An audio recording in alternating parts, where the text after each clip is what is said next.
আসসালামু আলাইকুম। Gravity school of সায়েন্সের পক্ষ থেকে সবাইকে আন্তরিক শুভেচ্ছা এবং অভিনন্দন জানাচ্ছি। আমি Isar Habib, founder and instructor gravity school of science. আজকের এই ভিডিওটিতে আমি ষষ্ঠ শ্রেণীর 49 পেজের একটি গুরুত্বপূর্ণ অঙ্ক নিয়ে আলোচনা করব। আজকের প্রশ্নটি হচ্ছে, একটি গড়ের দৈর্ঘ্য, প্রস্থ এবং উচ্চতা যথাক্রমে 6 মিটার 80 সেন্টিমিটার এবং 5 মিটার 10 সেন্টিমিটার এবং 3 মিটার 40 সেন্টিমিটার। বলছে আমাকে কোনো স্কেল দেওয়া হবে না, শুধু একটি লাঠি দেওয়া হবে। লাঠিটার দৈর্ঘ্য তুমি যা চাইবে সেটাই পাবে, শুধু একবারই বলার সুযোগ পাবে। মানে লাঠিটার দৈর্ঘ্য চাওয়ার জন্য তুমি একবারই সুযোগ পাবে, মানে যে কোনো একবার তুমি একটা লাঠির দৈর্ঘ্য চেয়ে নিবা তুমি শিক্ষকের কাছ থেকে। হ্যাঁ, এই লাঠি দিয়ে তোমাকে ঘরের দৈর্ঘ্য, প্রস্থ এবং উচ্চতা প্রত্যেকটি সঠিকভাবে পরিমাপ করে নিশ্চিত করতে হবে তুমি সর্বোচ্চ কত দৈর্ঘ্যের লাঠি চাইবে।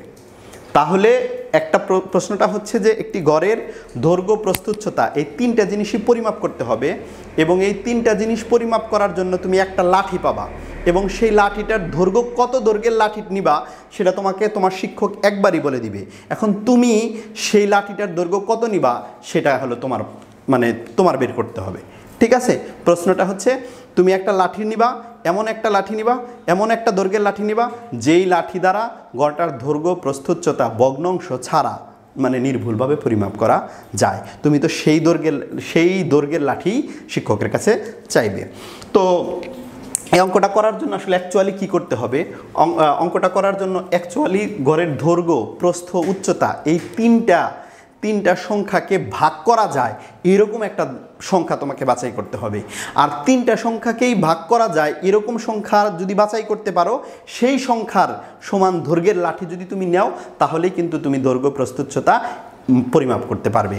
তাহলে এখন আমাদের যে জানতে হবে সেই দৈর্ঘ্যটা কত, সেই সংখ্যাটা কত, যেই সংখ্যা দ্বারা এই গড়ের দৈর্ঘ্যেও ভাগ করা যাবে, প্রস্থরেও ভাগ করা যাবে, উচ্চতাকেও ভাগ করা যাবে। আর সেই সংখ্যাটা হচ্ছে এই তিনটা সংখ্যার গসাগু। সেই সংখ্যাটা কি? এই তিনটা সংখ্যার গসাগু। তাহলে আমরা এই তিনটা সংখ্যার গসাগু বের করব।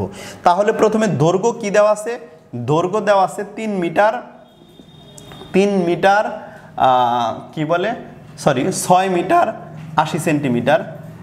6 মিটার 80 সেন্টিমিটার। আমরা যদি একই সেন্টিমিটারে প্রকাশ করি সম্পূর্ণ অংশকে, তাহলে মানটা কত দাঁড়াচ্ছে? যে 6 গুণন 100 যোগ 80 ইজিক্যাল টু 680 সেন্টিমিটার। 680 সেন্টিমিটার। এরপরে প্রস্থ কত দেওয়া আছে? প্রস্থ দেওয়া আছে 5 মিটার 10 সেন্টিমিটার। আমি যদি 5 100 দ্বারা গুণ করি এবং 10 যোগ করি, তাহলে দাঁড়াচ্ছে 510 সেন্টিমিটার। এরপরে উচ্চতা দেওয়া আছে কত? উচ্চতা দেওয়া আছে 3 মিটার 40 সেন্টিমিটার। 3 metre 40 centimetre. 3 গুণন 100 যোগ হইল 40 সেন্টিমিটার। তাহলে মানটা কত দাঁড়াচ্ছে? 340 সেন্টিমিটার। এখন এই তিনটা সংখ্যার গসাগু করতে হবে। তাহলে 680 510 আর 340 এই তিনটা সংখ্যার। এখন আমরা তাহলে এই তিনটা সংখ্যার গসাগু নির্ণয় করব। গসাগু নির্ণয় করব কিভাবে? আমরা সংখ্যা তিনটার আগে উৎপাদক বের করব। 680 এই সংখ্যাটাকে যদি তুমি শুরুতে 2 দ্বারা ভাগ করো, 680কে যদি 2 দ্বারা ভাগ করো তাহলে আসবে 340। 340কে যদি 2 দ্বারা ভাগ করো আসবে 170। 170কে যদি 5 দ্বারা ভাগ করো, 170কে যদি তুমি 5 দ্বারা ভাগ করো তাহলে আসবে 85।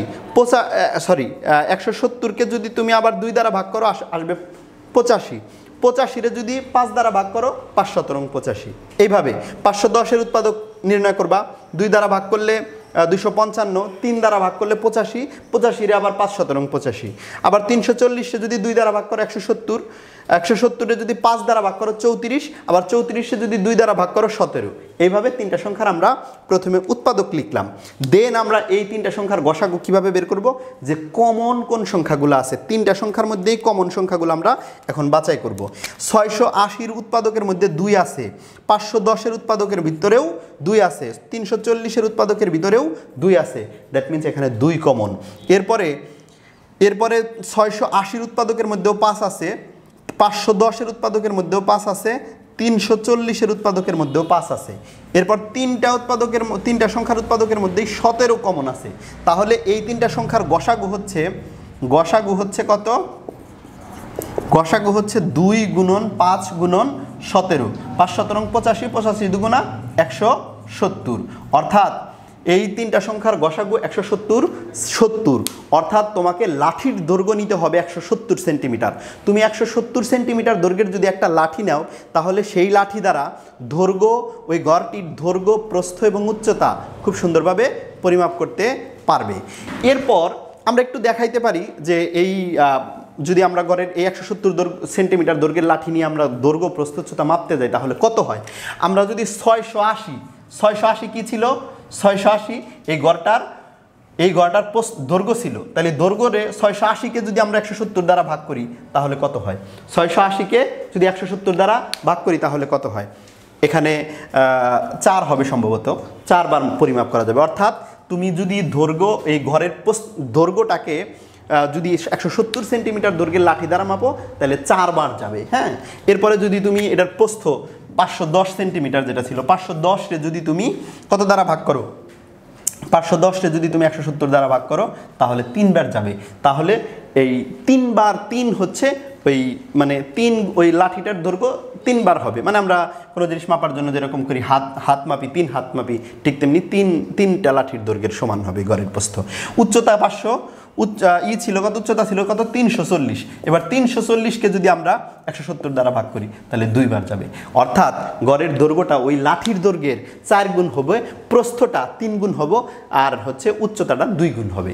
তাহলে সেই কাঙ্ক্ষিত লাঠির দৈর্ঘ্যের পরিমাণ হলো 170। দ্যাট মিন্স গড়ের দৈর্ঘ্য, প্রস্থ এবং উচ্চতার গসাগু। আশা করি সবাই বুঝতে পেরেছ। Thank you so much. আসসালামু আলাইকুম।